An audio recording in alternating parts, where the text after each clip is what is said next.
tous. Si je vous prends aujourd'hui, c'est pour vous expliquer à quoi ça sert de trier la laine. J'ai avec moi de la laine de Tonnet Marteau qu'on va carder ensemble et je vous montrerai du coup en la cardant à quoi ça sert d'avoir de la laine bien triée pour pouvoir la carder et la filer après. Alors d'abord quelques éléments de contexte. Donc on va travailler sur de la laine de Tonnet Marteau que j'ai récupérée l'année dernière et que j'ai triée alors que je n'avais pas été formée au tri. Je ne savais pas vraiment quelle était l'utilité du tri et comment il fallait le faire exactement. Et du coup, ce qu'il fallait écarter quand on triait de la laine. Du coup, je vais vous la montrer en gros plan, cette laine, et je vais vous montrer ce qui peut poser problème quand on carde et qu'on file. Donc, voici la laine que je vais carder aujourd'hui. Et donc, du coup, je vous montre ce qui peut être gênant quand on va essayer de travailler cette laine et qu'elle a été pas très bien triée. Donc là, vous voyez, par exemple, hop, juste ici, un petit bout de laine très très courte. C'est ce qu'on appelle une fausse coupe. C'est-à-dire que quand le tondeur a tondu le mouton, il s'y est repris à plusieurs fois pour tondre cette mèche-là en particulier. Et du coup, ça a fait un tout petit bout de laine qui du coup... si, ça veut bien zoomer. Hop, voilà. Des tout petits bouts de laine qui vont pas pouvoir se filer correctement. Donc ça nous intéresse déjà pas trop. Une autre chose à laquelle il faut faire attention quand on trie, c'est, désolée, je sais pas si on va bien voir, la couleur de la laine. Donc là, vous voyez que cette mèche-là, elle est un petit peu jaune. Et donc du coup, ça c'est pareil, ça va pas nous intéresser de l'avoir dans notre laine finale. Et puis vous voyez aussi qu'elle est pleine de végétaux, et donc ça c'est pareil, c'est un problème. Ça va gêner pour le cardage et le filage. Donc je vous ai remis ici les principaux défauts de la laine, donc ceux qu'on cherche à éviter quand on carde ou quand on va filer. Donc le premier défaut, c'est de la laine jaune, comme celle-ci. Le deuxième défaut, c'est de la laine qui va être trop courte pour pouvoir être filée correctement. Et puis le dernier défaut, c'est de la laine qui va être pleine de végétaux. Et donc du coup, c'est pas bon non plus pour carder et pour filer. Du coup, comment on explique ces défauts dans la laine? Du coup, la laine jaune, comme celle-ci, du coup, ça peut venir d'un problème d'alimentation de la brebis à un certain moment dans sa vie. En fait, ça fonctionne, la laine des moutons, ça fonctionne exactement comme les cheveux des êtres humains, c'est-à-dire que si à un moment on manque de quelque chose, nos cheveux vont s'abîmer et mal réagir. Pour les brebis, c'est pareil, notamment quand elles sont allaitantes. Voilà, toute leur énergie est dirigée sur la fabrication du lait pour les agneaux, et donc du coup, des fois, la laine peut en pâtir un petit peu. Le deuxième défaut, donc la laine trop courte, donc ça c'est lié souvent à un problème de tonte, on appelle ça des fausses coupes. Donc en fait le tondeur va passer plusieurs fois pour tondre une mèche de laine, et donc du coup ça va faire des petits bouts au lieu d'avoir une grande mèche de laine. Et le dernier défaut, les végétaux, la présence de végétaux dans la laine, ça c'est tout simplement que soit les brebis elles se sont couchées par terre, ou qu'elles ont décidé de s'enfoncer dans un buisson pour aller manger quelque chose, ou alors juste avant la tonte, des fois les brebis elles sont regroupées et puis elles patientent en bergerie. Et donc du coup là elles vont des fois attraper du foin. Il y a du foin qui va s'en mêler dans la laine et donc ça va créer ce genre de souci. Donc normalement ces 3 défauts-là, on les élimine quand on trie la laine au maximum. Et donc du coup, quand on en est à l'étape du cardage et du filage, on a une laine qui ne présente pas ces défauts-là. Moi du coup, comme je l'ai récupéré cette laine avant d'avoir appris à trier, j'ai pas fait très attention, je l'ai lavée comme ça, et du coup, la laine que je vais garder là maintenant, elle a ces 3 défauts-là. Donc je vais vous montrer ce que ça donne à la cardeuse quand on est en présence de ces problèmes-là, et puis ce que ça donne au filage aussi, et puis on réglera les problèmes dans l'ordre. Quelques petits éléments de contexte pour vous expliquer pourquoi j'en suis à faire ça. Donc je souhaite tricoter des chaussettes en laine de Tonnet Marteau pour l'éleveuse qui habite au-dessus de chez moi et qui m'avait donné cette laine. Voilà, ça c'est les éléments de contexte. Et du coup j'ai la laine lavée, que j'ai lavé moi-même, et puis du coup maintenant il faut la carder et la filer pour pouvoir la tricoter après. Donc la première étape c'est le cardage. Donc je prends ma laine, je ne l'ai pas écharpillée celle-là, donc je la sépare un petit peu à la main, et puis du coup je vais la répartir sur ma cardeuse, hop, hop, hop, pour la carder. Donc j'essaie de la répartir de manière homogène, pour que ma nappe, à la sortie, elle soit homogène aussi. Et donc vous voyez déjà tout de suite, normalement, que y a des petits bouts de laine qui apparaissent et qui sont trop courts. Et donc du coup, je les enlève quand je les vois, ceux-là. Et je les mets de côté. Hop, là encore. Là. Hop là. Et du coup, ce que le tri permet, c'est surtout de gagner du temps parce que on s'épargne ces étapes-là. Alors là, vous voyez... Hop, j'ai de la laine qui est jaune. Donc, je la garde pas, je l'enlève. Et là aussi, j'ai hop, un petit bout de végétal que je vais enlever aussi.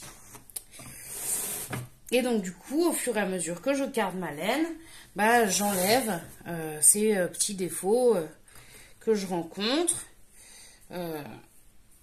Donc, ça prend plus de temps que ça ne devrait. Mais maintenant, je sais trier la laine, donc ça n'arrivera plus. Donc, je vous montre ce que j'ai filé avec cette laine. Ce filage-là, c'est un filage que j'ai fait assez grossier, surtout à la fin. J'avais envie de voir ce que ça donnait un petit peu, de filer grossièrement.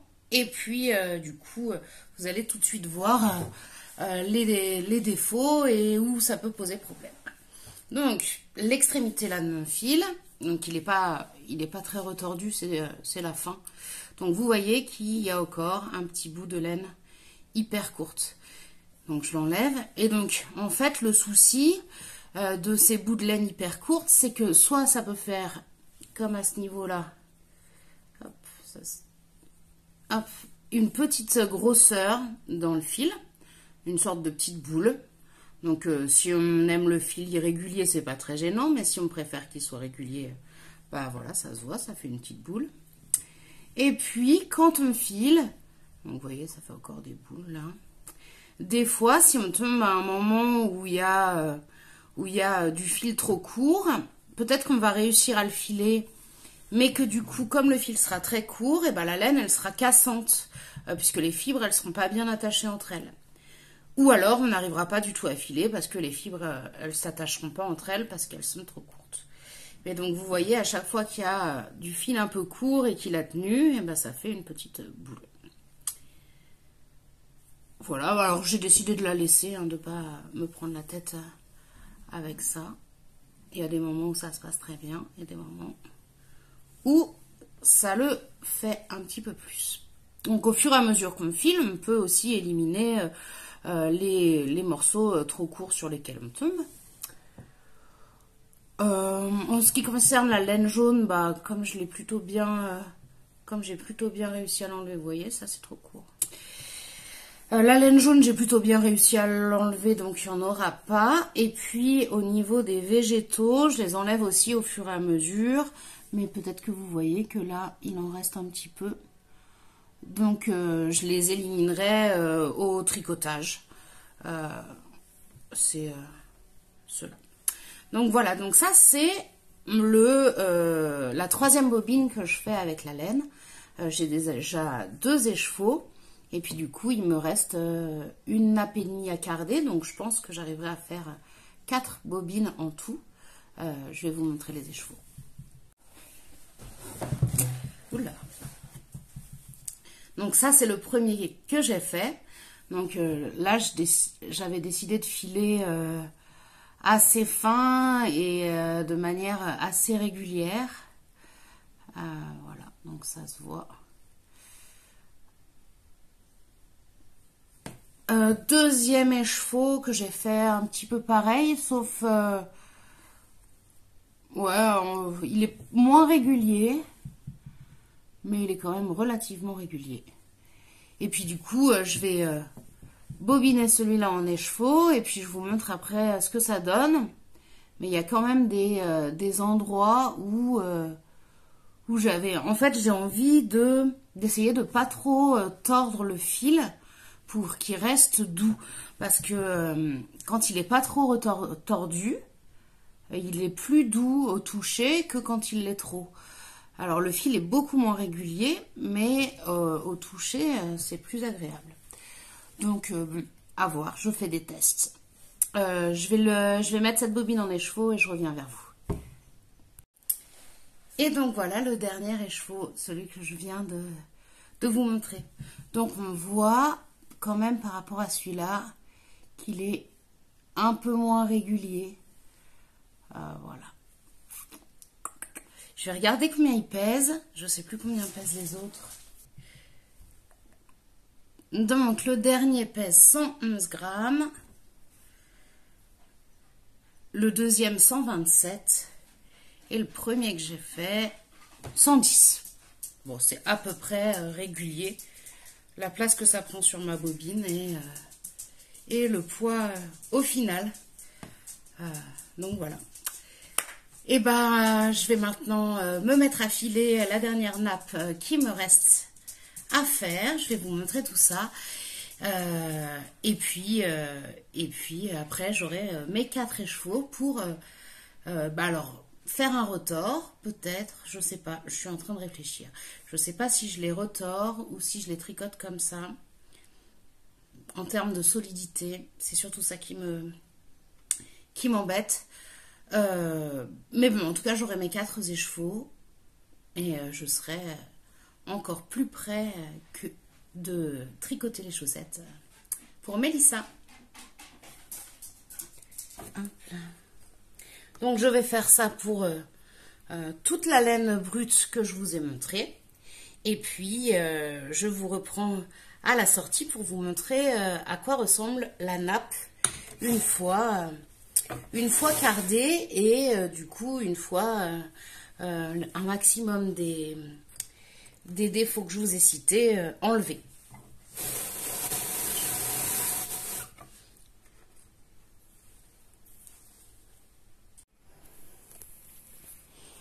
Donc, voici ma nappe cardée. Donc les petits poils noirs que vous voyez, c'est des poils, des poils de mouton, mais qui sont noirs. Hein. Là, vous en avez un. Ouais.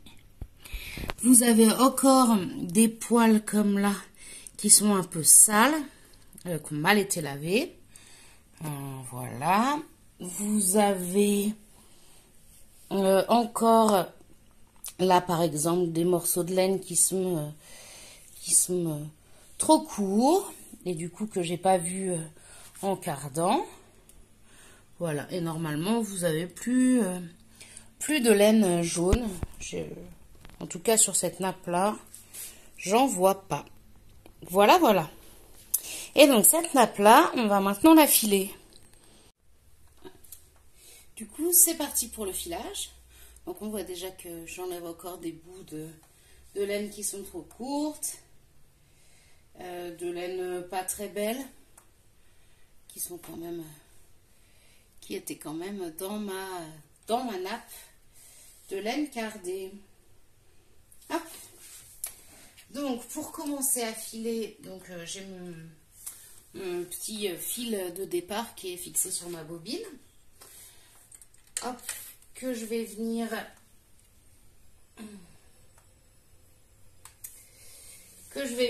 récupérer par ici. Hop là. Zou. Et puis ensuite, dans ce fil de départ, je vais faire une sorte de pré-fil. Donc je file la laine très grossièrement entre mes doigts, juste pour le départ. Hop, et puis je viens la coincer dans le fil qui est là.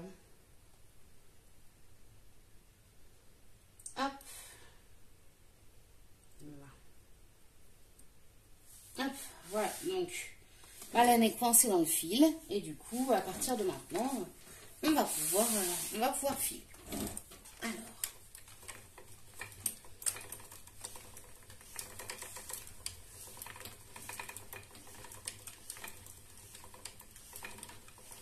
Donc, et du coup, à chaque fois que je rencontre des défauts, alors là, par exemple, vous voyez, il y a de la laine un petit peu plus courte qui s'est glissée, dans mon fil. Et du coup, comme j'ai pas envie que ça fasse une boule, ben, je vais tirer dessus pour l'enlever.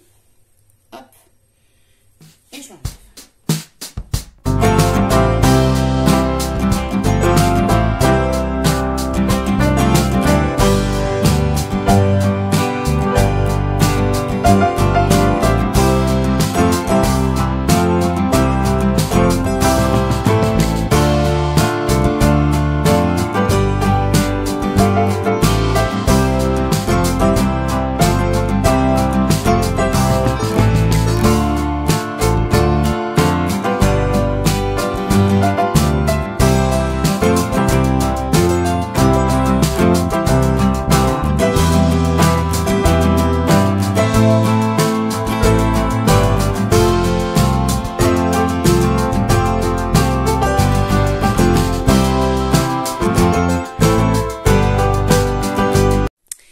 Et du coup, après 1h30 de filage, ma bobine n'est pas pleine, mais j'ai fini mes nappes cardées que j'avais d'avance.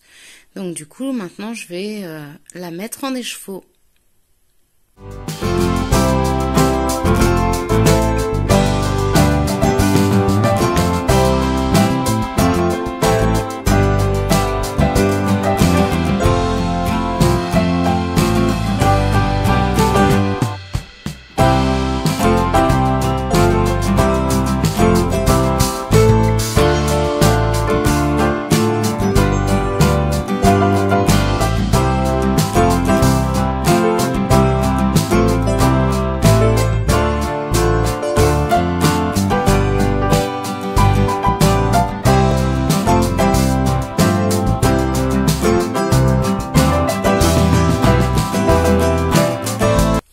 Aujourd'hui, ça fait plaisir de se promener.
Du coup, comme la bobine n'est pas pleine et que j'ai retrouvé de la laine, de tôle et marteau qui traînaient, et bah du coup, je recommence à carder pour pouvoir au moins finir la bobine et avoir 4 écheveaux complets. Alors du coup, même principe que tout à l'heure, j'enlève toutes les petites bouloches, tous les petits débris de végétaux et puis la laine jaune que je trouve. Voilà. Et voilà. Du coup, le 4e écheveau est fait. Il pèse 122 grammes. Donc en tout, j'ai un peu plus de 400 grammes de fil de laine de tonnet marteau. Voilà, voilà. Du coup, je pense que ça me suffit pour faire les chaussettes. La prochaine étape, ce sera le retors.